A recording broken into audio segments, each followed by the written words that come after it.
Ini adalah dampak yang dapat timbul ke tubuh kalian ketika memutuskan untuk tidak melakukan masturbasi sama sekali dalam jangka panjang. Kita akan membahas ya, fakta-fakta secara ilmiahnya apa saja yang akan terjadi sih ke tubuh kita. Saya tidak akan menyebutkan hal-hal yang tidak akurat seperti mitos-mitos masturbasi bisa bikin mandul lah. Kita akan membahas apa saja pertimbangan positif dan negatif kalau kita memilih untuk tidak melakukan masturbasi. Sehingga di akhir video kalian bisa menentukan kira-kira kalian mau melakukan masturbasi atau tidak. Saya Dr. Jeffrey Albari Tribowo, spesialis andrologi, ahli reproduksi pria pertama di Banjarmasin, Kalimantan Selatan. Saya sering ya dapat pasien-pasien yang menanyakan tentang masalah masturbasi ini. Karena ada banyak mitos-mitos terkait masturbasi. Sehingga ketika mereka memilih untuk tidak melakukan masturbasi, mereka itu cemas. Jangan-jangan dengan tidak melakukan masturbasi ini bisa menimbulkan kendala di tubuhnya. Jadi sebetulnya untuk bisa menjawab hal ini, kita harus membedahnya dari berbagai aspek. Secara garis besar di video ini kita akan membaginya menjadi 4 tahapan. Yang pertama itu adalah frekuensi masturbasi. Yang kedua, dampak kesehatan. Ketiga, pengaruh terhadap hubungan seksual dengan pasangan. Dan terakhir, nomor 4, apakah masturbasi itu perlu untuk dilakukan? Sebelum menonton lebih jauh, jangan lupa untuk follow Instagram saya @jeffreyat dan subscribe channel ini karena saya akan banyak berbagi video-video tentang edukasi masalah reproduksi pria. Baik, kita bahas yang pertama dahulu tentang frekuensi masturbasi. Banyak orang yang bertanya ya, berapa sih frekuensi masturbasi yang normal? Sebetulnya, sampai sekarang tidak ada loh patokan normal untuk frekuensi melakukan masturbasi. Karena apa? Setiap orang mungkin memiliki nilai normalnya masing-masing. Memang pernah ada ya data yang melakukan penelitian pada pria-pria usia produktif dari 18 sampai 59 tahun. Berapa sih mereka sering melakukan masturbasi dalam waktu per minggunya? Didapatkan data sebagai berikut. Golongan pertama adalah kategori yang paling banyak ternyata di dunia ini, yaitu adalah sebesar lebih dari 25%. Yaitu mereka yang melakukan masturbasi sebanyak 0 sampai 1 kali per minggu. Artinya, terkadang mereka melakukan masturbasi sesekali dalam seminggu. Tetapi kadang mereka juga tidak melakukan masturbasi sama sekali. Bisa jadi dalam sebulan mungkin hanya kisaran 1 sampai 2 kali saja. Alasan kenapa mereka hanya sesekali saja melakukan masturbasi bisa jadi karena ada banyak pertimbangan. Seperti misalnya mereka ternyata ada yang sudah memiliki pasangan sehingga tidak melakukan masturbasi. Atau kalau misalnya ya mereka belum memiliki pasangan, bisa jadi mereka itu kegiatannya cukup padat dan memiliki banyak aktivitas-aktivitas lain sehingga mereka bisa mengontrol gairah seksual. Ketika ada gairah timbul, mereka tidak fokus ke sana karena ada banyak aktivitas. Juga mungkin mereka bisa jadi menganggap kalau masturbasi itu bukan merupakan sesuatu yang harus rutin dikerjakan karena mereka merasa kalau masturbasi itu ya sesekali aja kalau memang lagi perlu,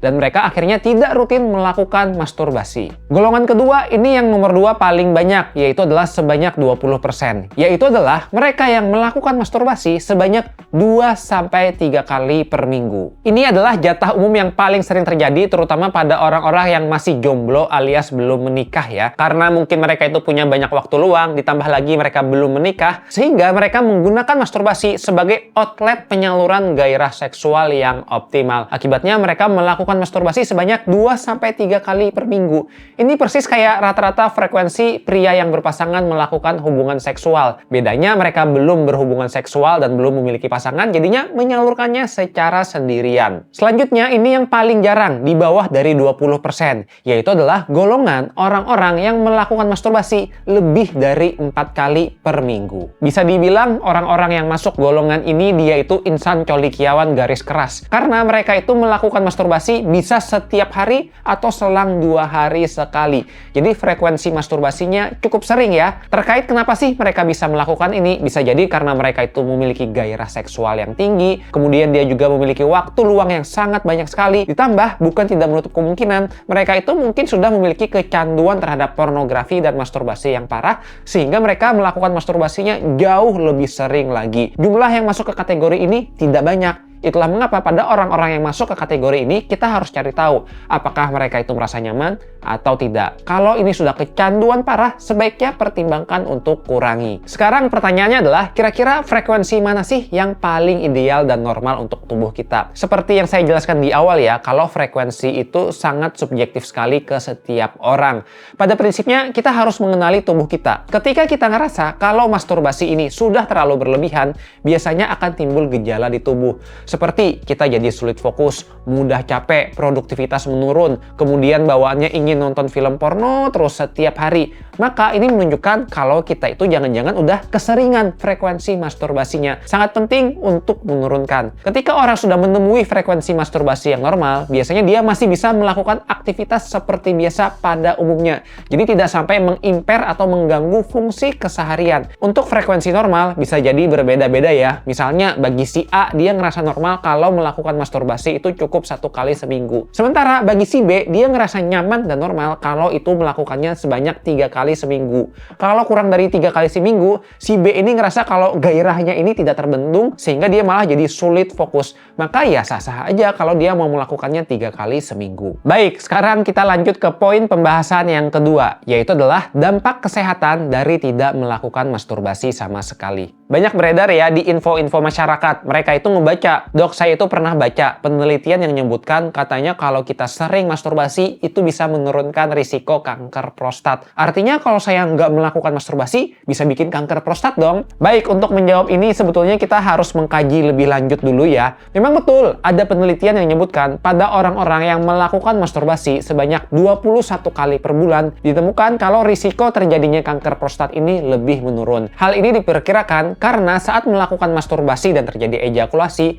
terdapat penekanan saraf simpatis. Kemudian hal ini juga akan menurunkan ketegangan dan stres fisiologis di tubuh kita. Hasilnya terdapat penurunan ya dari pembelahan sel epitel di prostat, sehingga risiko terjadinya kanker prostat ini jauh lebih menurun. Memang penelitian menunjukkan data seperti itu, tetapi bukan berarti ya kalau kita tidak melakukan masturbasi sama sekali, artinya kita bisa bikin terkena kanker prostat. Karena kita harus tahu yang namanya kanker, itu ada banyak faktor penyebabnya. Kalau misalnya ya, kalian masturbasinya sering tuh 21 kali per bulan, tetapi kalian nggak jaga pola hidup, suka merokok, kemudian sering kena infeksi di saluran reproduksinya, maka ya ini juga sama meningkatkan risikonya terjadi kanker prostat. Pada prinsipnya, kalau kita tidak melakukan masturbasi, selama kita bisa menjaga pola hidup, menghindari rokok, menjaga pola makan, istirahat yang cukup, menghindari terjadinya infeksi di organ reproduksi, maka ini relatif aman untuk kita jalani dan tidak meningkatkan risiko terjadinya kanker. Sangat penting ya, kita harus tahu kanker itu ada berbagai faktor risiko. Seperti tadi kebiasaan sehari-hari, juga bagaimana nih genetik atau riwayat keturunan kita. Jadi bukan berarti tidak masturbasi langsung auto terkena kanker. Tidak sesimpel itu. Banyak juga ya yang khawatir kalau tidak melakukan masturbasi ini bisa berdampak buruk karena kan sperma itu selalu diproduksi tubuh kita seorang pria secara rutin setiap hari ketika kita sudah menginjakan usia pubertas ke atas. Jadi mereka itu khawatir aja ya kalau spermanya diproduksi terus-menerus tetapi tidak dikeluarkan, bukan tidak mungkin yang terjadi adalah terdapat penumpukan di daerah buah zakar sebagai tempat penyimpanan sperma. Karena penyimpanan ini semakin banyak, maka nanti akan membengkak dan menimbulkan penyakit di daerah organ reproduksi. Hal ini tidak benar ya, karena pada prinsipnya betul sperma itu selalu diproduksi setiap hari oleh tubuh kita. Tetapi tubuh kita ini sudah pintar, dia memiliki mekanisme untuk mengurangi sperma tadi. Salah satunya dengan mekanisme mimpi basah. Makanya ya pada orang-orang yang mereka itu jarang melakukan masturbasi, biasanya mereka akan merasa sering terdapat mimpi basah karena ini merupakan sebuah kompensasi tubuh untuk mengeluarkan sperma yang sudah terproduksi. Ditambah lagi ya, tubuh kita itu ada sebuah sistem yang namanya adalah reabsorpsi atau menyerap kembali cairan yang tidak terpakai. Dimana pada konteks ini cairan sperma yang sudah menumpuk lama, dia akan diserap oleh tubuh dan dihancurkan sehingga tidak akan menimbulkan penumpukan yang berlebihan di daerah buah zakar kita. Justru yang lebih berisiko itu ya, kalau misalnya kita itu terlalu sering melakukan masturbasi dan kecanduan pornografi yang parah. Kalau misalnya kita udah kecanduan parah, ini sering mengganggu fungsi keseharian kita, bahkan mengganggu fungsi otak. Makanya sebetulnya kecanduan pornografi dan melakukan masturbasi yang berlebihan itu akan mengganggu sekali bukan hanya fungsi otak tetapi juga produktivitas kita. Saya pernah bahkan menemui ada orang-orang yang karena kecanduannya parah, dia itu jadi minder ketemu orang lain dan dia juga tidak fokus dalam bekerja karena bawaannya ingin selalu melakukan masturbasi secara berlebihan. Ingat, kalau kita memilih tidak melakukan masturbasi karena kesadaran penuh dan pilihan kita, maka ini sebetulnya hal hal yang sehat untuk dilakukan. Baik, sekarang kita lanjut ke poin ketiga, yaitu adalah pengaruh terhadap hubungan seksual dengan pasangan ketika kita memilih tidak melakukan masturbasi. Sebelumnya kita banyak menyinggung ya tentang bahaya melakukan masturbasi dan menonton pornografi. Tapi kalau kita mau lihat dari sisi lain, ada juga sebetulnya manfaat melakukan masturbasi, yaitu adalah pada orang-orang yang terbiasa melakukan masturbasi, mereka itu sudah kenal dengan tubuhnya sendiri. Dia udah tahu kira-kira bagian tubuh yang sensitif itu yang mana. Kemudian dia tahu bagaimana memberikan rangsangan yang tepat di tubuhnya supaya gairahnya ini meningkat. Di samping itu, dia juga memiliki kepercayaan diri yang lebih tinggi terhadap tubuhnya. Karena hal-hal ini tadilah, makanya ketika dia berhubungan seksual dengan pasangannya kelak, dia lebih minim terjadinya risiko kendala saat berhubungan seksual. Karena dia udah kenal dengan dirinya sendiri, percaya diri dengan tubuhnya, dan dia tahu cara memuaskan tubuhnya. Dengan dia tahu cara memuaskan, dia bisa membantu mengkomunikasikan pada pasangannya nanti, kira-kira gimana nih cara supaya membuat dirinya terangsang, apa saja yang dia sukai, apa yang dia kurang sukai, apakah dia memiliki fantasi-fantasi tertentu yang masih bisa dikomunikasikan. Dengan hal ini sangat mungkin dia memiliki hubungan seksual yang jauh lebih memuaskan saat pertama kali hubungan seksual. Selain itu, ia juga bisa mengkomunikasikan ya pada pasangannya tentang zona erogen. Jadi kita di manusia itu punya loh bagian-bagian sensitif di tubuh di luar dari kelamin kita. Nah, zona erogen ini pada tiap orang beda-beda. Bisa jadi dia ada yang suka misalnya diberi sentuhan di leher, di paha dalam, atau di punggung. Pada orang-orang yang melakukan masturbasi, karena dia udah mengeksplor tubuhnya, dia tahu bagian tubuh mana sih yang lebih sensitif. Sehingga ketika dia sudah menikah dan akan berhubungan seksual, dia bisa mengkomunikasikan, aku tuh suka loh kalau disentuh pada bagian ini. Misalnya pada bagian paha dalam. Dia udah kenal duluan, dan bahkan dia udah tahu ya, sukanya sentuhannya seperti apa. Dengan ini akan sangat membantu dalam hubungan seksual supaya gairahnya lebih baik, bahkan pada saat hubungan seksual pertama. Kemudian pada orang yang sering melakukan masturbasi, karena dia itu sudah sering menonton film pornografi, dia sudah memiliki referensi-referensi tertentu terkait bagaimana sih posisi hubungan seksual, gerakan-gerakan yang dapat dicontoh. Meskipun ini bisa jadi bumerang ya, kalau misalnya dia nonton film pornografinya genre yang aneh-aneh, bukan tidak mungkin dia terbentuk fantasi yang tidak sehat, sehingga akhirnya bisa menimbulkan kendala saat hubungan dengan pasangan. Kadang juga karena udah kecanduan pornografi dengan genre yang aneh, dia bisa timbul ya ekspektasi yang tidak sesuai, sehingga dia itu menilai kalau pasangannya itu tidak sempurna. Ini bisa menimbulkan kendala saat berhubungan seksual. Sementara pada orang-orang yang mungkin dia itu tidak pernah melakukan masturbasi sama sekali, seringkali kendalanya adalah mereka itu belum mengenali tubuhnya sendiri, sehingga dia bingung kira-kira saat berhubungan seksual gimana sih caranya supaya gairah ini meningkat. Dia perlu explore terlebih dahulu karena sebelumnya belum pernah merasakan hal tersebut. Bahkan ya, pada mereka yang tidak melakukan masturbasi sama sekali, karena mereka itu belum mengalami yang namanya orgasme, dia sering bingung kira-kira saat hubungan seksual puncak klimaksnya ini seperti apa sih? Apa saja ya tanda orgasme? Karena agak kebingungan, dia akan sulit juga mengkomunikasikan dengan pasangan, sehingga akhirnya bukan tidak mungkin saat awal-awal hubungan seksual bisa saja timbul kendala. Tetapi hal ini sebetulnya bukan masalah yang besar ya, karena pada orang-orang yang tidak melakukan masturbasi, selama dia bisa belajar terus dengan pasangannya setiap saat berhubungan seksual, karena ini merupakan hal yang baru, bisa saja dalam waktu singkat dia sudah pro dan mahir untuk bisa memuaskan dirinya dan pasangan. Pada prinsipnya ya, terkait hubungan seksual itu merupakan sebuah sistem pembelajaran dalam jangka lama, terutama ketika kita sudah memiliki pasangan. Tentu kalau di awal-awal kita belum familiar dengan tubuh kita, pasti akan ada timbul kendala. Tetapi tidak ada masalah, selama kita bisa mengkomunikasikan dan selalu belajar dengan pasangan, kedepannya sangat mungkin hubungan seksualnya menjadi lebih nyaman. Jadi kalau misalnya ya, kalian semata-mata pengen melakukan masturbasi supaya lebih pro, pikir-pikir ulang terlebih dahulu ya, kira-kira apakah ingin melakukan masturbasi atau tidak. Kalau kalian ngerasa nggak nyaman dengan masturbasi, ya jangan dilakukan. Baik, sekarang kita ke poin yang terakhir. Apakah masturbasi itu perlu? Jawabannya adalah tidak wajib, tergantung bagaimana kenyamanan tubuh kalian masing-masing. Kalau misalnya ya, kalian gak nyaman untuk melakukan masturbasi, kalian ngerasa kalau masturbasi itu hal yang berdosa, tidak enak untuk dilakukan, ya silakan saja untuk tidak melakukan masturbasi. Tapi kalau kalian ngerasa ingin melakukan masturbasi sebagai media penyaluran gairah, ya boleh-boleh saja untuk dilakukan. Memang ya, ada beberapa pertimbangan untuk melakukan masturbasi. Bahkan masturbasi ini bisa sebagai bagian dari terapi untuk fungsi reproduksi seseorang. Misalnya, pada pasangan yang dia itu long distance married, jadi dia itu menikahnya jarak jauh, ketemunya anggaplah dalam sebulan cuman seminggu. Biasanya pada pasangan-pasangan yang jauh ini, ketika mau menemui pasangan, saya sarankan 2-3 hari sebelumnya untuk melakukan masturbasi duluan. Tujuannya adalah untuk menjaga kualitas sperma. Saat bertemu dengan istrinya nanti, kualitas spermanya itu masih kualitas yang fresh, terbaru, dan optimal untuk bisa terjadinya program hamil. Kemudian juga ada ya pendekatan-pendekatan lain, seperti pada orang-orang yang sedang program hamil. Biasanya mereka akan saya suruh untuk melakukan masturbasi guna dilakukan pemeriksaan sperma. Dengan melakukan masturbasi, spermanya bisa keluar dan di situ bisa dilakukan pemeriksaan.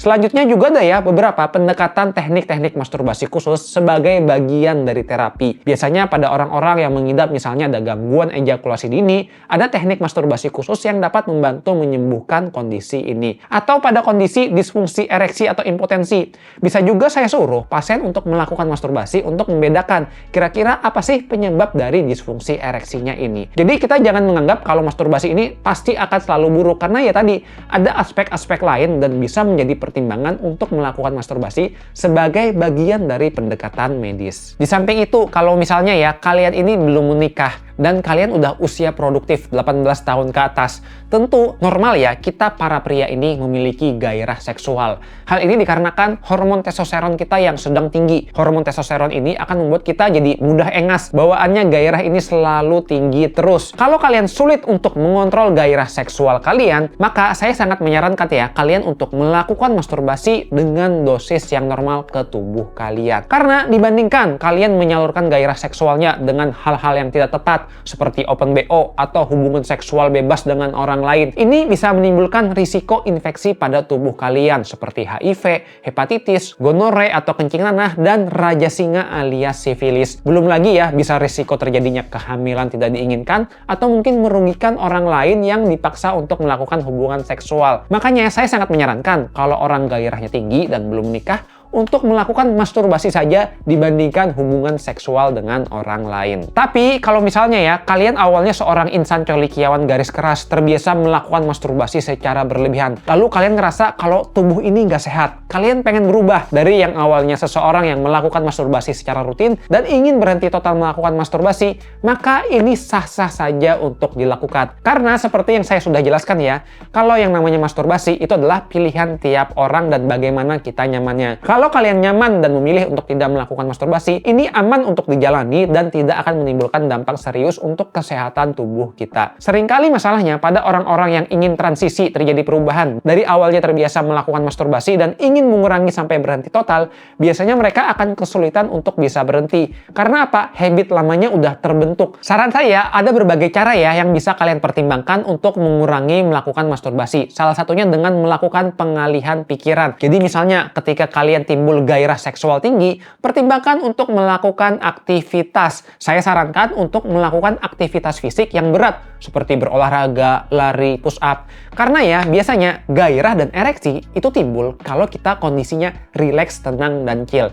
Pada saat kondisi ini, saraf yang bekerja itu namanya adalah saraf parasimpatis. Tetapi ketika kita bekerja atau aktivitas berat, maka yang terjadi di tubuh kita, saraf yang mendominasi itu adalah saraf simpatis. Ketika saraf simpatis ini mendominasi, biasanya gairah seksual akan menurun dan ereksi akan hilang. Makanya kalau kalian sering ngerasa ereksi random terjadi tiba-tiba dibanding melakukan masturbasi, coba deh segera lakukan aktivitas fisik. Karena ini baik untuk kesehatan kalian. Terkait apa saja nih tips-tips lain yang bisa kita lakukan untuk mengurangi melakukan masturbasi dan kecanduan pornografi, saya sudah pernah loh membuat video khusus yang membahas hal ini. Kalau kalian ingin menyaksikannya, bisa klik link video berikut ini. Terima kasih sudah menyaksikan.